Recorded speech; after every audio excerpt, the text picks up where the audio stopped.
Hold on to your apples. It's Fruit Salad. The most fabulous show in the orchard. And here are your hosts, Holly and Rico. Without further ado, I would like to welcome this amazing, you guys all know what a fan I am. I fell in love with Rent. It changed my life. Wicked changed my life, and I actually can't believe this is happening. Ladies and gentlemen, Idina Menzel. Hi. Idina, I'm dying right now. I can't even. I'm having technical problems. I'm shaking. Oh, I'm a stop huge it. fan. I forgot to I'm so mention. happy to be here. I forgot to mention Tony winner. Right. I'm gonna cry. Whatever. Oh, sweetie, you're being so We have had sweet. every Thanks for alphabet that on the praise. show, and now we have the alphabet on the show. Did you know Wicked would be the phenomenon that it's become? Not to this extent, no. I always felt like it was something special. I didn't know it would be, an international success and all that, and that it would resonate with so many young people. It's really cool. Oh my God! Is there any chance you'll ever return to Wicked? Well, I did. I went back and did it in the West End. Yeah. I went What to about London the movie? and did it for 5 months. I would love to. I fear that by the time they get that together, I'll be too old, but we'll see what happens. I would love to see an 80-year-old Idina play Alphabet. I don't care. Well, I don't care. I think with the right lighting and green makeup, I could get away with it. But You are so unbelievably beautiful. I can't stand it. You would turn me out, and I'm the biggest homo ever. Thanks. My gay friend always says he has dreams about me, so I tend to do that with certain guys. I don't know. He's not the only one, and But he has dreams about Madonna and all these crazy things, so I don't know. Oh, you could turn anyone out. Actually, I want to get into Rent for a little bit, but I want to say that Tracy Toms was on our show last week. Oh, she was? Yeah, and I asked her about you today, so I'm going to read the text I got from her verbatim. Oh, no. It was easy playing a lesbian with her because she's so damn sexy. I just kept my hands on her booty. Really, she's ridiculously hot. Oh, she's so cool. She just adores you. We had a great time. Well, obviously, she's not only beautiful, but she's a real sweetheart. And, it was hard for her and Rosario to come into the cast, as the two newbies, and they just were such great people, and we felt so comfortable with them from the beginning. So it was a really unbelievable experience making that movie. And Rent, I think, has changed everyone's life, and it's closing on Broadway September 7th. Will you be there closing night? I think I have to fly to London on that exact day. I'm singing at Andrew Lloyd Webber's 60th birthday at Hyde Park in London. Right. And I think that they have a rehearsal set, and I have to fly on that day, so I'm really pretty bummed about it. But I feel lucky that I got to do the Tonys with everybody and kind of have that type of closure, Yeah. And what memories will you take away from that? One, a really good-looking black guy that's my husband now. That's a good memory. Is it inappropriate for me to say that you're both so hot? Like, I don't know. You guys are the hottest couple ever. He's hotter than me. I just get it through osmosis, Oh, but he, so meeting my husband, downtown off Broadway, flirting backstage, having him leave me little Post-its with sexy notes on them for me to get when I would return back to my dressing room. That's something fun. But, of course, there's the magnitude and the sorrow of our loss of Jonathan Larson and how that affected the experience. And I think it really molded the kind of people that we are and the performers that we are, because we were so young when that happened, and it was such a phenomenon that we could have really lost our footing and lost perspective, and instead it gave us a real, a center and a place that every night when we were on stage we really had a goal and a mission to get his music and his message out there, and we were reminded of it because it mirrored his life in so many ways.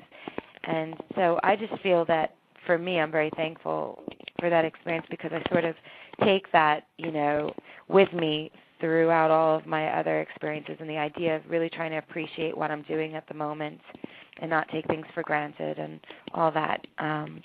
So that would be my biggest, I guess, memory. I am so I'm really appreciative. excited about I'm sorry to cut you off, but I'm really excited that one of the good things about Rent closing is apparently now that it's closed, high schools can perform the musical. Yeah, it's called Rent School Edition. Right. So why did they change it with the curse words and things like that? Because I think they take out I know they take out contact, and I think they take out. They do? Yeah. Okay. Well, okay, but still, they can't take out the idea that it's two gay couples in there, and the education of HIV and AIDS and all that kind of stuff that young people will have to come home and at the dinner table when they talk about auditioning for this play, will have to have this conversation with their parents. And I think that that's so incredible It's so important, and Rent. Don't you think? I do, and I think Rent was a catalyst in bringing, a social message to theater as well. Yes. So, Me too. I am so appreciative you're on my show right now. I am. Oh, I really am. I mean, I say this. Thank you. I don't say this to everybody, but I really, truly am a huge fan. And, Thank you. I've been, after Rent, of course, I mean, how many times did I listen to Minuet and Larissa's Lagoon and all of the above? Oh, you're so cool for knowing those. Thank you. Heart on My Sleeve kills me. And thanks. your album, I Stand, is getting unbelievable reviews. Thank you. And I absolutely, absolutely love it. So since your first album, how have you grown as an artist? I think the biggest thing I'm learning right now is that in the beginning, because my success was coming with the musicals and Broadway scene, when I would try to move into other mediums like recording my own music and things like that, I found there was a lot of barriers put up, and so I would sometimes I guess try to compartmentalize my life and the things I like to do so that I could what am I trying to say? What I'm learning most now is that I am a better artist and a better human being because of all the different experiences I've had, and I'm grateful to come from different backgrounds and to have been, to have studied as a kid classically, then to have gone into weddings and bar mitzvahs and sang every kind of music, and then to be, have the Broadway experience and the, acting in films. To be able to do all the different things makes me a better songwriter, makes me a better actor and a better performer, and I guess everyone else should, that has a hard time and stigma feels that musical theater actresses have this stigma, and we can't. Hold on to your apples. It's Fruit Salad, the most fabulous show in the orchard. And here are your hosts, Holly and Rico. Can't cross over, but they'll just have to catch up to me because Okay. you know what I mean? I'm just tired of being ashamed of that, and I feel like, if you're versatile, that should be a great thing. It shouldn't be a hindrance. So that's something I'm feeling more comfort and I'm accepting more about myself. And I think that shows in the album because, I got to work with Glenn Ballard, who was a dream producer for me, and I knew that he'd find a way to take all of these experiences and influences I had and make them into one cohesive album. And he did. He embraced my theatrical experience and my big voice and the emotionality in my singing and didn't try to dumb it down, for a pop song. And he was inspired by that, and I think he kept the drama and the passion of me as a person, as an artist in the music, and still kept the integrity of a pop album. So I'm very thankful to him for that. Oh, you are That was unbelievable. a mouthful. I'm so thankful right now. I am so thankful for life. I can't believe I get to do this show, and, I get to talk to people I'm a fan of. I'm a big dork right now. I'm such a big. I could keep it totally cool when Janet Jackson's on, or whoever. But no, I'm not keeping it cool. I'm so sorry. Big dork. Well, you sound cool. Oh, whatever. Very cool. Tell us about. I want to get to some fan questions in a little bit, but tell us about touring. Touring is something I've always wanted to do. I remember someone interviewed me when I was in Rent, and they said, "What's a dream of yours?" And I said, if I could be on a tour bus opening for Lenny Kravitz and have my own band, I guess, touring the country on a bus. And this is my own tour bus. I'm not opening for Lenny, but I'm actually opening my own show, so it's okay. But I have my own bus and these incredible musicians that have become great friends of mine, and I'm singing my own music, and people are paying for tickets and showing up, and it's so much fun. I can't tell you. I apart from missing my husband, I just I really love doing this. I love the idea that it's my job to just wake up and do a show in Chicago tonight, and then go take a nap, rent a movie, and warm up again and do it again. And that's what my job is. Did you want me to go keep Tay company while you're on the road? Would you mind? He Not would a problem. appreciate that. Hey, no problem. He just visited me in North Carolina about a week and a half ago, so that was good. He had a little time off. And but the best thing has been to really meet the fans in person. I have like the nicest, most loyal, supportive fans. They're all totally enthusiastic and encouraging about me doing my own music. They know the words, they know the lyrics, they sing along. I get to meet a lot of them afterwards, and they share a lot of really personal, intimate stories with me about their life and certain songs that connect with them. And that's been a real, real gift for me because, as a songwriter, you wake up, you're having a bad day, you write a song like Brave, my album that, for me was just a song to get my ass out of bed that day because I was having a tough time. But I had no idea that it would affect people on such a larger scale. And that's the nicest thing about being a songwriter, I think. Yeah, I want to let you know. To your music. I want to let you know that you have had. We do a chat live during the show. You've had fans on here for 2 hours. So what do you mean? What do they do? They're chatting. I've taken questions. I'm going to ask. I know you have a limited time, so instead of taking calls, I wanted to ask you some of their questions. I want to share a quick story, and and you're touching a lot of people. We always think, Wicked fans or Rent fans. You're touching a lot of people. This is a very, very true story. I have a very young mother, and the other day, she asked me, she goes, "Have you ever heard of a singer named Idina Menzel?" And I was like, "Mom, are you kidding?" I'm like, "Do you know me?" And she goes, she said, "I just added her song, I Stand, to my MySpace page." Oh, she did? I was like, "Mom, number one, I was shocked she had a MySpace page." Right. That's amazing. Great because, everybody always says, Idina just has these 14-year-old fans, and it makes me feel good to have some, to know there are some adults and that digging the music because, I am an adult. I'm a grown woman, and I feel like my music is about it being a woman, and it's good to know that it's connecting with people of my own age as well. Yeah, I'm allegedly 28, but you have, I've loved you forever. I feel like, too, here's how I feel about your music. Like, I feel like you've kind of grown with us. Do you know what I mean? Uh-huh. And I feel that way, too. I feel that way, too, and I'm actually really happy that I have a lot of young fans because then when I'm 50, they'll be adults and be bringing their kids to my shows and things like that. So it's a good thing. And theater fans are sophisticated listeners anyway. So I keep telling my record label that they're always so surprised because they assume, I'm from Broadway, I'm going to have much older fans, and they're always so surprised when they see the crowds. And I said, well, these kids are they're really mature and have a lot, very a variety of listening choices. And they're so loyal. We have like hundreds of fans on right now on our chat. It's going nuts. Let me get to some of their questions. Okay. Kid would like to know, have any funny things happened to you on your tour bus?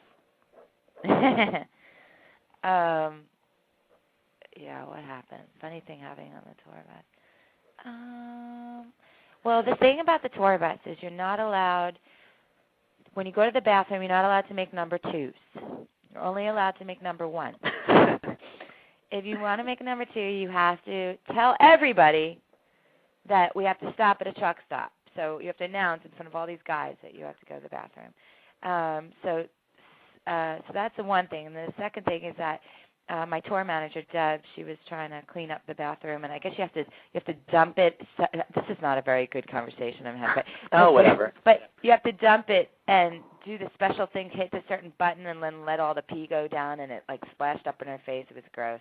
I don't know how funny that is, but that was the first thing that came to my mind. Did I mention how sexy I think you are? But it's not glamorous. And then Jimmy, my drummer, he's the sandwich man. We call him Jimmy Buffet instead of Jimmy Buffett. And he, every night after a show, he loves to get behind the kitchen counter and make everyone amazing gourmet sandwiches. Oh, so I want to go on tour with really you just for the sandwiches. Yeah, it's really cool. And I don't know. I can't think of anything else right now. That's plenty. And Morgan Okay. would like to know, what do you do Yeah. to keep yourself occupied while on tour? Oh, well, I sleep a lot, to be honest. And then I just go and I have nice dinners with the bands and in different cities, and I watch a lot of movies, and that's pretty much it. And then I warm up.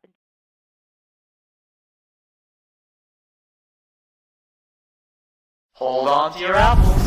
It's Fruit Salad, the most fabulous show in the orchard. And here are your hosts, Holly and Rico.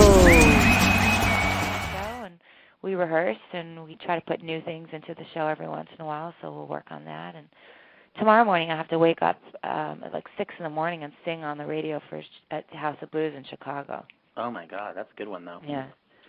Speaking of movies, I just saw this really good movie called Enchanted. You were so amazing. You bring, even to a small role, you bring so much life and so much power to it. Oh, thank you. Yeah. Wait, guy, can you hold on, everybody? Somebody's at my door. Hold on one sec. Someone's at Idina's door. I wonder who it could be. Live Radio. Live radio right now. Someone's at Idina's door. I think that's the funniest thing I've ever heard in my whole life. By the way, actually me. Hi, sorry, guys. No problem. What'd you say? Oh, Enchanted. Yeah, it was so much fun, that movie. It was filmed in New York, and a lot of the scenes were in a big ballroom, and there were hundreds of New York dancers that were there all the time. So it's a nice combination of theater and film people. Cool. Not Just a to couple mention more I had to take waltzing lessons with Patrick Dempsey and Jimmy Marsden for a couple of weeks. That didn't hurt. Speaking of dancing, really quick, I know you learned the tango Maureen for the movie in 2 days. That's not true. It took me a lot longer to learn that. What? Yes, and then because I worked so hard, and they brought the Latin guys in one day finally after they were training me and Tracy for so long.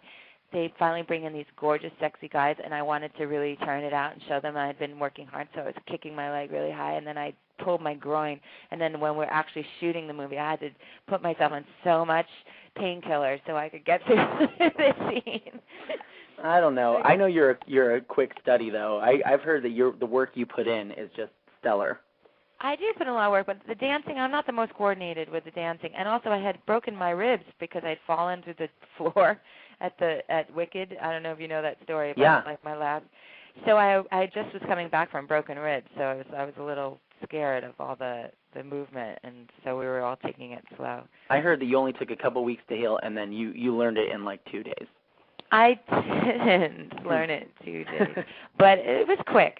Thank you for the compliment. But, Also, speaking of dancing, Karen, who saw your St. Louis show, would like to know how you learned to do the moonwalk. How did I learn? I don't remember. I think I learned it when I was a kid at some bar mitzvah, and they had a Michael Jackson impersonator guy, and we all got white gloves, as a party gift, and we learned the moonwalk. I think that's what I remember. But now, whenever I'm at a party and I've had a little bit to drink, I tend to moonwalk around. That's hot. I might become a Jew just to get just to get the cool stuff that you get from bar and bat mitzvahs. At bar mitzvahs? Yeah. Totally. Alyssa wants to know what your favorite curse word is. Well, it's the You could say F it. word. Oh. I can? Yeah. Oh, it's usually I think I say fuck me. Like, Oh. fuck me. But not in a sexual way. It's like Damn it. Yeah. Yeah. Oh, it is that's a really versatile word. Yes, Because definitely. it could be a noun or a verb. It could be. And then yeah. and this is the last question. I know you have to get going. Yeah. Laura would like to give you a compliment and then ask you a question. You are a big Okay. inspiration around the world, and you've changed so many lives with what you do. What do you think about that? Well, wow, that's a big question. I feel incredibly honored. I feel a real responsibility about wanting to be better and better because of that, and I put a lot of pressure on myself. I feel like it's a real gift that people feel that way because I just try to get up on stage and whatever I'm doing and just try to be myself and be honest and let whatever comes out come out. So I appreciate her saying that and thank you. That's really amazing. Everyone's going crazy. You could say no to this if you want to. Everyone's asking if you'll sing a little something for us. Okay, well I just woke up from a nap in the bus, so It's my boyfriend's birthday. If you want to sing him happy birthday, he would be the happiest man in the world. What's his name? Marky. Marky? Yeah. Markie? KY. KY? Marky. Mm-hmm. Okay, but it's going to be a very loungy, low, Nice. sexy. I like that. I like your low register. It's the I'm Not That Girl happy birthday. Oh, yes, exactly. Happy birthday to you. Happy birthday to you. Happy birthday, dear Marky. Happy birthday to you. Oh my God, you are such an inspiration. Unbelievable. I'm crying. I'm trying to not cry. I love you. You're so sweet. I love you. I can't wait to see. I'm going to come and see you. I want to give out some of your tour dates. Of course, you could find Idina on idinamenzel.com. On MySpace. She'll be in Chicago tomorrow night. She goes to Michigan, Minnesota, Colorado. She'll be in San Francisco on August 14th at the Palace. She'll be in Los Angeles at the Wiltern on August 15th. I'll be at that show. Come say hi. And yay. maybe Will you instead come of dates? Yeah, I want to. Oh, please do. I would love to meet you in person. Okay, yeah, I want to come say hello. And instead of bringing up a little girl on the stage, I don't know, maybe you'll bring me up. Okay. I don't know. But, well, I would love to do meet that. you. Thank you for doing this. I really appreciate it. Thank you so much. We appreciate having you here. Have a great evening, and everyone Happy go see birthday, Idina. Marky. Oh, thank you. He's gonna love me. Trust me, I'm gonna have the best night ever. Good. But I'm secretly gonna be thinking about Tay. Okay, and I'll secretly be thinking about you. Okay. Oh, hot. All right, baby. Have a great evening. Bye, honey. Thank you.